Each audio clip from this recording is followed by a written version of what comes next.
प्रदेश में तीसरे चरण के चुनाव प्रचार के अंतिम दिन योगी आदित्यनाथ अखिलेश यादव की सीट करहल पर कैंपेन करने पहुंचे। योगी आदित्यनाथ ने फिर माफिया राज और गुंडा राज का सवाल उठाया। बीजेपी करहल में अखिलेश यादव को घेरने में लगी है। मुकाबले को तीखा बनाने में बीजेपी ने अपना पूरा जोर लगा दिया है।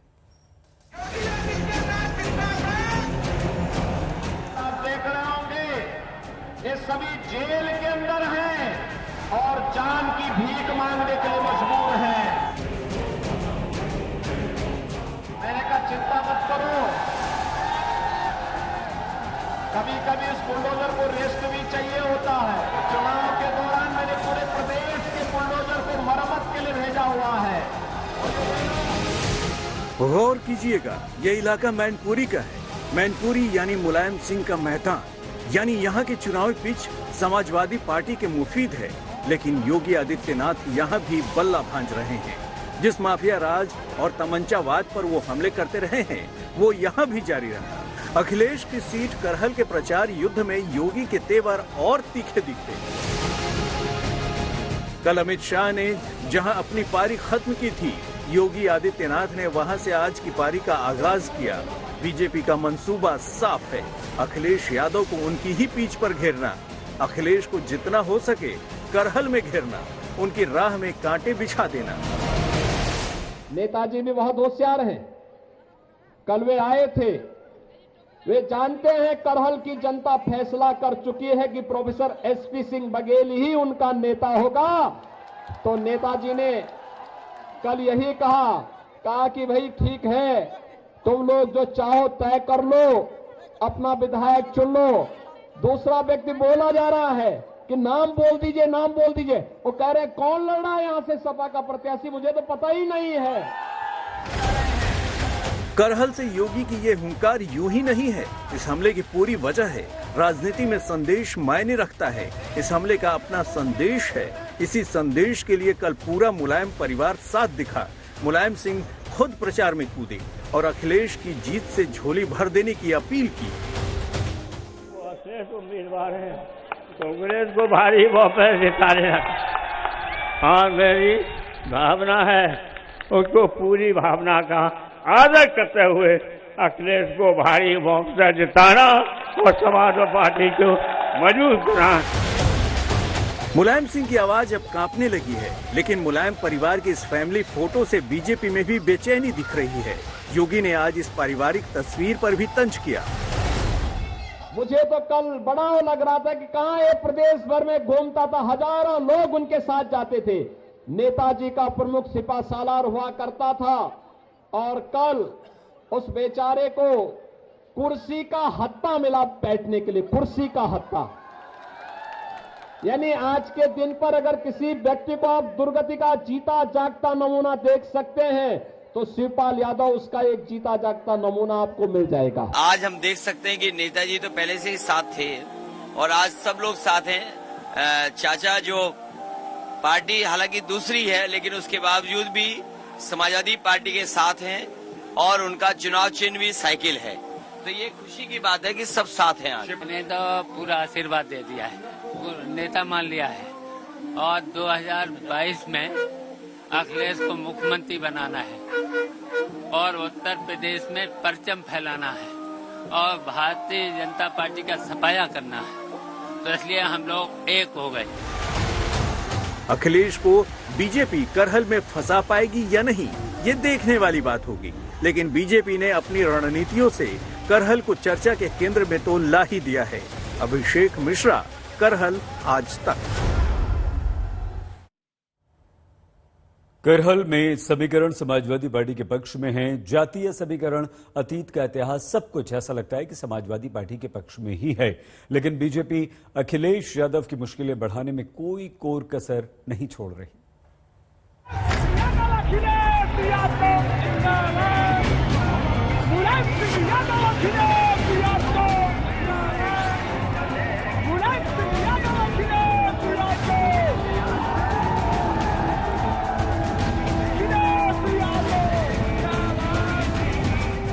करहल यानी तीसरे दौर के मुकाबले का एपिसेंटर, वो जहां बीजेपी और समाजवादी पार्टी ने एड़ी चोटी का जोर लगा रखा है।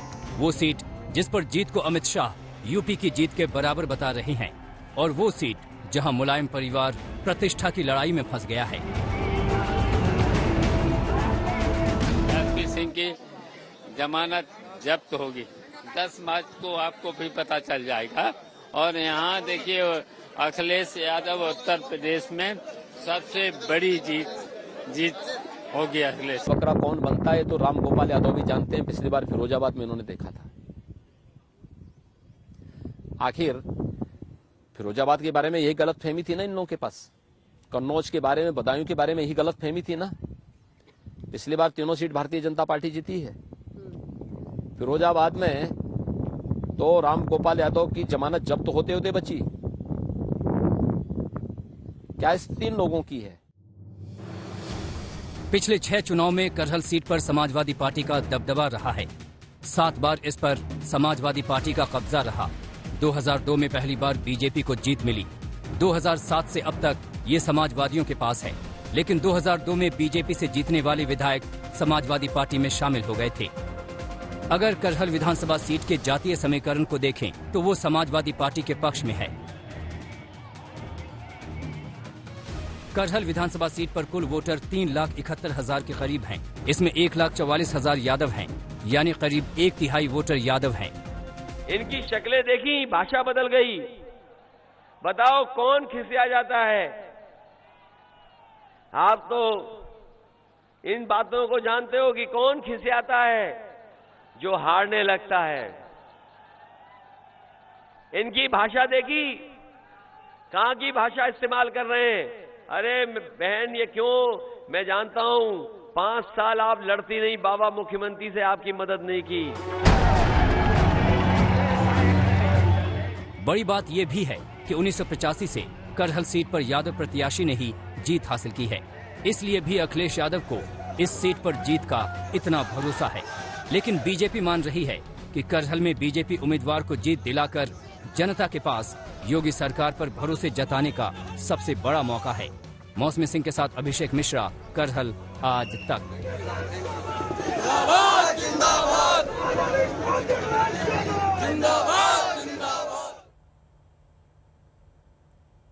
उत्तर प्रदेश में तीसरे चरण के लिए चुनाव प्रचार आज खत्म हो रहा है।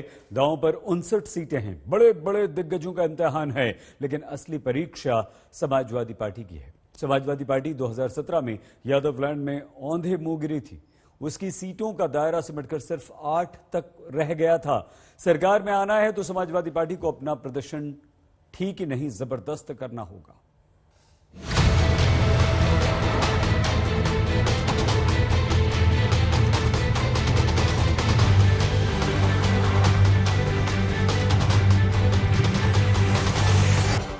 करहल यानी तीसरे दौर के मुकाबले का एपिसेंटर, वो जहां बीजेपी और समाजवादी पार्टी ने एड़ी चोटी का जोर लगा रखा है। वो सीट जिस पर जीत को अमित शाह यूपी की जीत के बराबर बता रहे हैं, और वो सीट जहां मुलायम परिवार प्रतिष्ठा की लड़ाई में फंस गया है।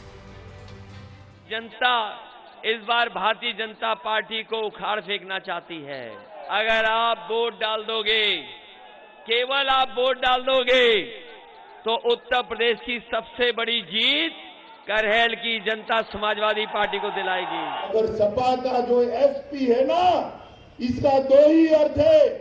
एक एस का अर्थ है संपत्ति इकट्ठा करो, और दूसरे एस का अर्थ है परिवारवाद चलाओ। तो जाति की भी बात करते हैं ना, वो गलत है। जाति का भी नहीं सोचते, तो परिवार का ही सोचते हैं, अपने ही चट्टो बट्टों का भला करते हैं। करहल की ये लड़ाई बानगी है कि यूपी की जंग कितनी तीखी और मुश्किलों भरी है। लेकिन सवाल सिर्फ करहल का नहीं है। सबसे बड़ा सवाल तो लखनऊ का है, जहां तीसरे दौर का मतदान काफी कुछ तय कर देने वाला है। याद रखिए, तीसरे दौर में दांव पर 59 सीटें हैं। सामान्य वर्ग की 44 सीटें हैं और 15 सीटें आरक्षित हैं। तीसरा दौर निपटने तक यूपी का जनादेश एक शक्ल ले लेगा। बीजेपी की वापसी होगी या फिर अखिलेश लौटेंगे, इसकी बुनियाद तय हो जाएगी। समाजवादी पार्टी के लिए तो ये वजूद की लड़ाई से कम नहीं।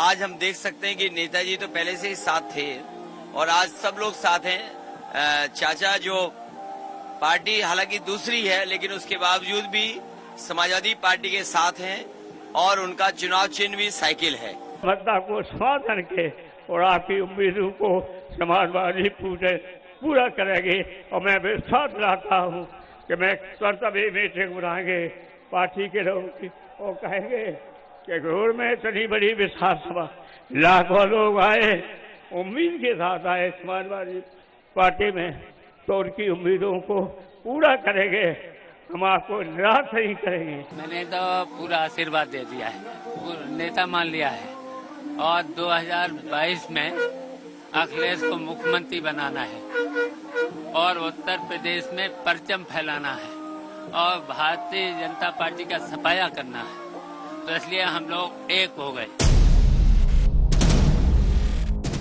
समाजवादी पार्टी के लिए सही मायने में ये करो या मरो की लड़ाई है। तीसरे दौर में जिस यादव लैंड में चुनाव हो रहा है, वहाँ 2017 में समाजवादी पार्टी पूरी तरह धराशायी हो गई थी और बीजेपी ने यहाँ जीत का परचम लहरा दिया था। आंकड़े देखिए, 2012 में 8 सीट जीतने वाली बीजेपी 2017 में 49 सीटों तक पहुंच गई, यानी 59 सीट में से 49 सीट बीजेपी की झोली में गिरी, उसे 41 सीटों का लाभ मिला।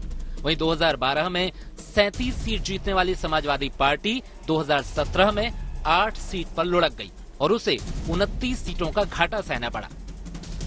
तो इसी चरण में समाजवादी पार्टी को अपनी खोई जमीन हासिल करने की चुनौती है, तो बीजेपी को अपना बही खाता दुरुस्त रखना है। आज तक ब्यूरो में प्रचार के अंतिम दिन आज प्रधानमंत्री नरेंद्र मोदी ने सिख समुदाय के नेताओं से अपने घर पर मुलाकात की। आज सुबह प्रधानमंत्री की मुलाकात हुई। प्रधानमंत्री नरेंद्र मोदी से दिल्ली गुरुद्वारा सिख कमेटी के अध्यक्ष हरमीत सिंह कालका समेत कई सिख नेता मिले। पंजाब में 20 फरवरी को मतदान है। उससे पहले सिख नेताओं से प्रधानमंत्री नरेंद्र मोदी की मुलाकात काफी महत्वपूर्ण मानी जा रही है और इसके राजनीतिक मायने निकाले जा रहे हैं। मोदी जी के जहन में जो प्रेम भावना सिखों के लिए है, मैं समझता हूं कि आज बहुत बड़ी क्लैरिटी हुई है। जिस किस्म से उन्होंने पिछले 7 सालों में काम किया, खास तौर पे मैं दिल्ली की बात करूं, जो दिल्ली में SIT बनवा के 1984 की लड़ाई के लिए उन्होंने सज्जन कुमार जैसों को अंदर करवाया।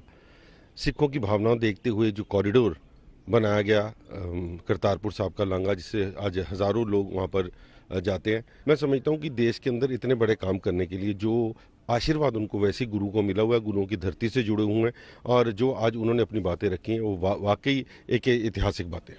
जो उन्होंने काम किए हैं सिख धर्म के लिए, जैसे करतारपुर कॉरिडोर, छोटे साहिबजादे बड़े साहिबजादों के वाल दिवस, और इसके अलावा लखपत साहब गुरुद्वारा साहब का और गुरु के लंगर की GST का, मैं तो ये कहता हूँ कि जो नरेंद्र मोदी जी ने एक बात कही है जो हमारे दिल में लगी है कि मेरे खून में सिखी है, मेरे खून में सेवा है।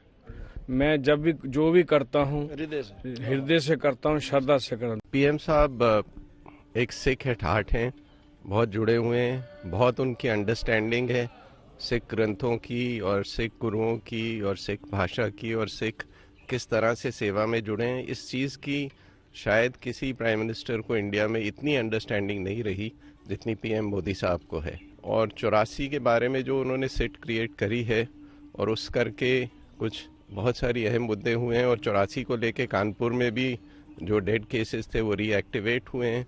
तो मेरे हिसाब से ये एक बहुत अहम स्टेप है।